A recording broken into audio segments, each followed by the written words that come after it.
All right. Hey, welcome, folks. Glad to have you here. I know it's early still for most of us and for most of the audience. This session, we're going to have a panel about immersion cooling and the server project. And part of this panel is going to be interactive as well. So we'd love to have you guys start thinking about ideas that you might have, and we would love to get some of your interaction during this panel session as well. So just keep that in mind when you're listening to these great folks. Let's do a quick round of introductions first. So I am Rolf Brink. I'm from Immersion, and I am the project lead for the Immersion project. And while we do introductions, I'd like to invite you to introduce yourselves. Maybe a quick note about what your current day job is, what you're doing, and I'd love to get your view of, get an idea of how you guys are currently exposed to the principles behind immersion cooling. You want to go first, John? Yeah, I'll get started. Is this mic working? Not hearing you? You might just have to yell louder. There you go. Yeah, so I'm John Stuewe. I'm the server project lead, OCP server project lead, and have been for the last 10 years. Yeah, still some audio problems. Seems like it's working, but I don't hear my voice.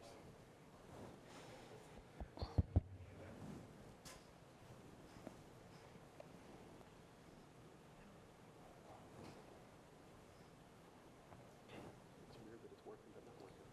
Yeah. Oh. Got a technician running in.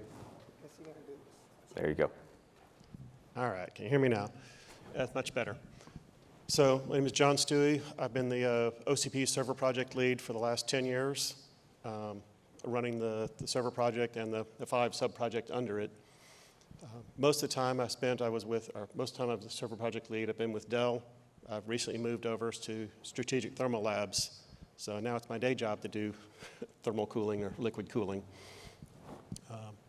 Definitely a lot of challenges. I know last year out on the floor it seemed like it was the GB300 show. This time it's the thermal cooling show. Every other booth out there is thermal, which highlights the challenges we're seeing in the industry with being able to cool the new powers the servers are generating these days. Awesome. Austin. Yeah, and Austin Hypes. I'm the Chief Technologist and Vice President of Engineering for UNICOM Engineering. Been there about 22 years. I'm also the Technical Committee Chair for Immersion IT equipment, where we have work streams focused on immersing servers, so things like signal integrity and advanced thermal techniques and IT design guidelines. And a big part of what we do at UNICOM is develop modifications to liquid cool servers, including an immersion. Been doing that about 6 years and are very familiar with all the challenges of taking things that have once been designed for air or cold plates and making them immersion capable. Awesome. Samantha. My name is Samantha Yates. I am a principal engineer in the quality and reliability of data center boards and systems at Intel. I am the chair of the Immersion Reliability community. I have been doing immersion reliability testing at Intel with ecosystem partners at both the server and the rack scale for about the last 2.5, 3 years, and developing full methodologies to do complete and comprehensive reliability demonstration testing in immersion environments. Awesome. Thank you very much. Nice. Matt. My name's Matt. I'm a hardware engineer at Meta. I've worked on a bunch of our different hardware, from the storage, general compute, and most recently our AI systems. The role of the hardware engineer really is more of the aggregation of the various SI, power, mechanical, thermal, and so understanding these new kind of options and technologies and what they enable is kind of where I'm in and very interested to see what direction we go. Awesome, thank you very much. So, Austin and Samantha, I would like to start with you two, because you guys are active in the Immersion project. You already mentioned technical committee chairs. That is a concept that might be new to a lot of folks in the community as well, because the Immersion project is is managed slightly differently. Would you mind explaining to the audience a little bit more about what you actually do with your technical committees within the Immersion project? All right, so as the ITE Technical Committee Chair, as mentioned, have several work streams really focused on the equipment that goes into the immersion fluid, which, and of course, the immersion fluid's in the tanks. So the specific focus of the work groups under me are things, like I said, ITE design guidelines. What do we need to do different to optimize servers for immersion? Likewise, signal integrity, because when you're taking something that might have been designed for air and putting it in a fluid, like a different dielectric constant and loss tangent, that can have some impacts to signal integrity that need to be mitigated to make sure all of your high-speed networking and fabrics work correctly. And then just advanced thermal techniques. So when you're rejecting heat, there are principles in immersion that would differ from air or cold plates. So making sure that we have the technology and know-how to push the boundaries, well beyond 1,000 watts a chip, 1,500, 2,000, et cetera. In the reliability community, I lead a series of 3, almost 4 work streams that are looking at the different elements to make sure that your IT hardware is reliable in an immersion solution. Of course, the biggest challenge with immersion, especially since most of the ecosystem has been converting servers rather than building servers that are immersion native, is that most of those materials that are in our current servers may not be compatible with the fluids that we're immersing them in. And you get various contamination, degradation of those materials, and that may affect your server performance over its intended service lifetime. So I have various committees looking at how do we understand the material compatibility of these different materials and components in the server. How do we understand performance degradation as an impact of those degradation of those materials? And then how do we test components and servers to ensure that they are reliable over its intended service lifetime in an immersion environment? Right. So this sounds like a lot of IT equipment design principles that we're dealing with, right? Just for the record, the Immersion project, we have a charter, and in the charter we don't really allow ourselves to get into server design aspects, even though, yeah, we come up with guidelines and reliability work. But John and Matt, we seem to be risking getting into server design areas where we might end up, we might be risking creating our own server project. So obviously that is not something that we would want to be doing within OCP. So what are how do you look at this? Is there a way that we should be leveraging the respective communities within the server project and Immersion? Yeah, I'll start off with that. Yeah, OCP is continually trying to figure out how to get all the sub-projects to work together. We've managed to silo more than we should have over the last number of years. And you're right, it shouldn't be the immersion project or the cooling project doing the server design, but at the same time, in the server project right now, we have 5 sub-projects, and none of them are really suitable. It's possibly with MHS it might go into, but with the exception of MHS, there's not a good place to start that work in the server project without starting up another work stream. So it's a discussion we need to have, and whether that's what we need to do. That work stream may be filled with people from the immersion community, because those are the ones who are going to be interested in this. So we'll have to have those discussions. Before I get to you, Samantha, what are your views here, Matt? As a hardware designer, you've been part of contributing server designs. Yeah. Do you have any thoughts on this? Yeah, I tend to have a bias for action in the sense of if we have information, we know details, and there's guidelines, getting them out in the community. I do think you don't want to let a cat out of a bag and set up some structure where it's not sustainable. But from my end, I would describe myself as an immersion curious. Like we're not, there. So for me, I'd be quite interested in finding those opportunities to share the learnings, get the information out there, and kind of go from there. Samantha, you wanted to contribute? I see where the valuable collaboration between this community and Immersion is one of the many of the documents that my team is creating, which is how to test hardware for its material compatibility and its reliability, really requires this server community to come into those teams and say, I have a ton of chemists, I have a ton of fluid providers, I have me as the reliability engineer, but what I don't really have are the component engineers, the hardware engineers. And what we really need to hear is, if we are setting up these procedures and these test methodologies, how do we assess how that hardware is going to be affected? Or is this test procedure we're setting up not even going to find the risks? So the biggest gap I have with I have 3 white papers in progress, and the biggest gap I actually have is I don't have enough hardware engineers contributing to those efforts to understand, with the methodologies and with these risks that we're trying to detect, does it actually work for the hardware community? I'm sort of filling in both the reliability and the hardware as component vendor, but that is still a very limited scope, and that's where I want to really reach out to this community and say we really need hardware engineers to contribute to those efforts. So that is a great remark that you just made. So let me just use that remark, because it sounds like what you're saying is a lot more effort, right? There is other design aspects that come into play. So why would we even go through that trouble? Are there any?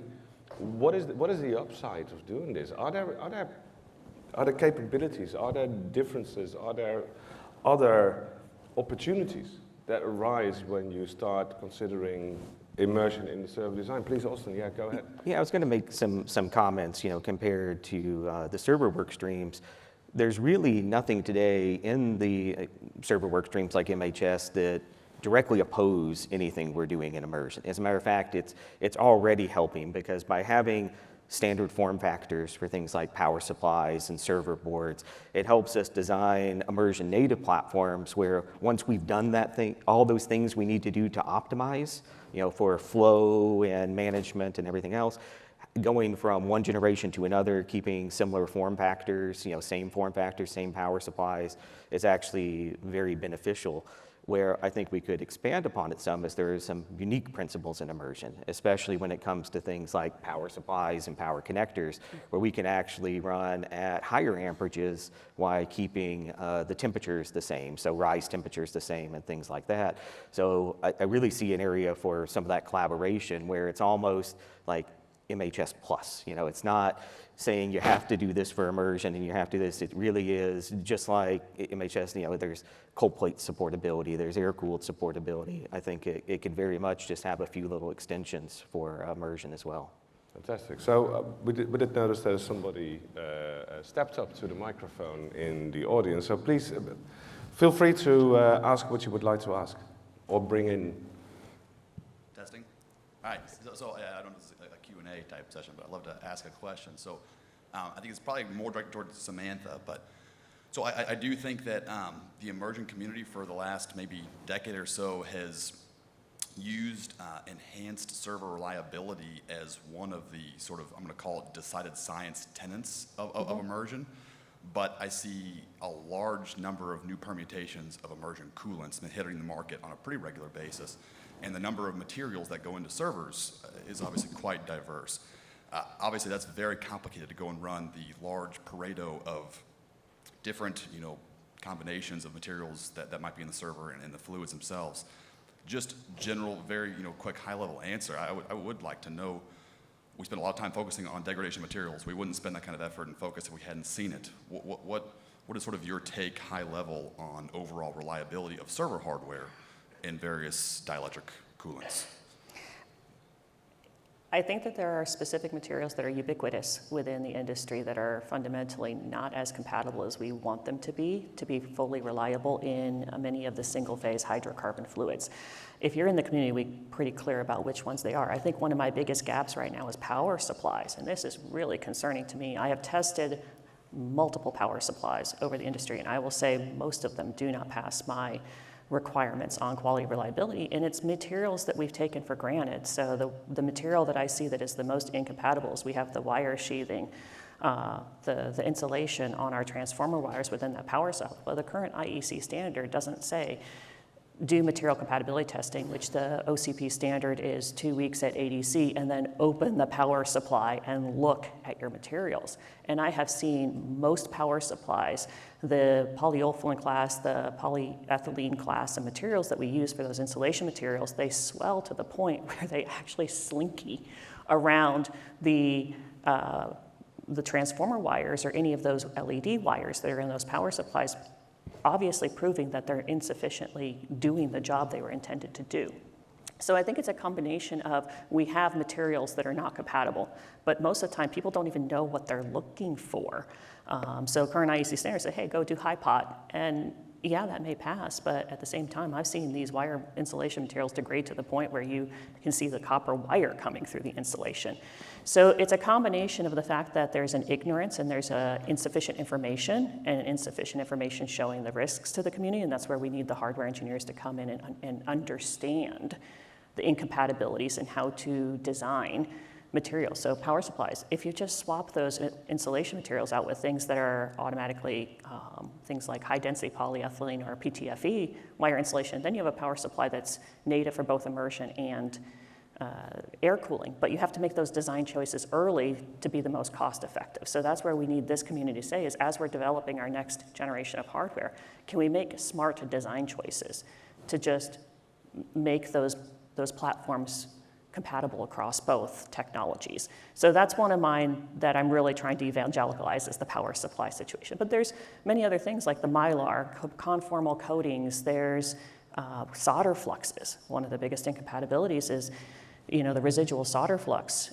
Most of those solder fluxes have halogens. Those halogens then dissolve into the immersion fluid, and then you have a corrosive halogen floating around your fluid, and that can theoretically react with any of the other metals, causing corrosion issues. At this point in time, we don't even understand how much halogen these fluids can absorb before it's a reliability issue. So it's just smart, it is an understanding of what we are introducing into those fluids. If we understand that as hardware engineers and we just build it in, then it's an awareness that we have to build. So material compatibility, yeah, we have methodologies to test for it, but what I'm actually hoping is when we understand what materials we should just be aware of, we just don't design with them. All right, so let me move over to Matt for a minute here. So Matt, you are deeply involved in designing server equipment, right? Mm-hmm. And it's no secret how components have ramped up their thermal design power over the past years, and how this is not just exclusive to GPUs and CPUs, right? So looking forward in the next couple of years, what are your main challenges when you are working on a server design with your teams? Mm-hmm. What are the things that keep you awake in terms of, oh no, how the hell are we going to solve this down the line? Where does that lie? And yeah, please go ahead. Yeah. The trends are, increasing density, increasing power.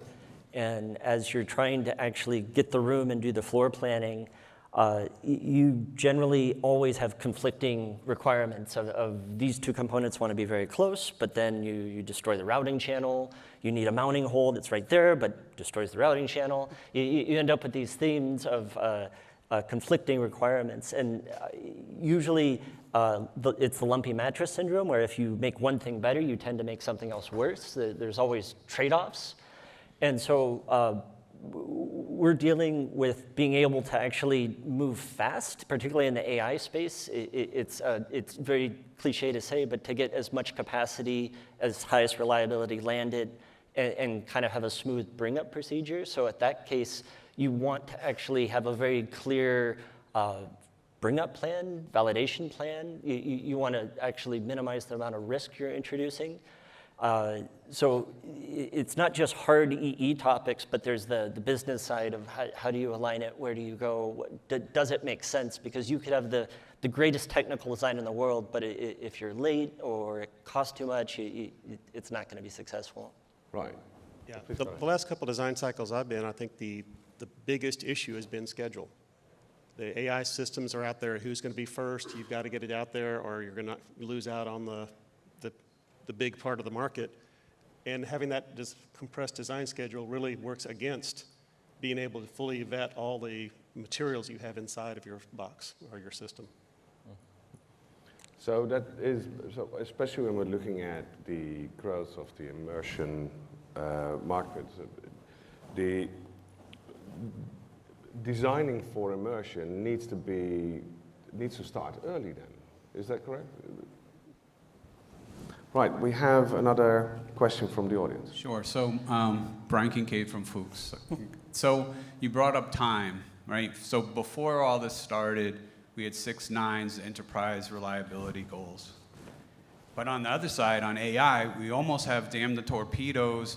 Let's just get it out there, make some models and money, hopefully, and all that, right? And so, that's the big conflict that we're facing is how do we do both in the case of immersion and with this complexity of materials, but what's really the goal? Like what really is today's, damn the torpedoes, I put NVIDIA chips in, I did direct to chip. What is the reliability? What is the speed to implementation and design? Like, because that's gonna matter to us, right? I mean, Thank you. Or is that a false statement? Yeah, no, this is, we are out of time, so any one of you that wants to respond to this in 10 seconds?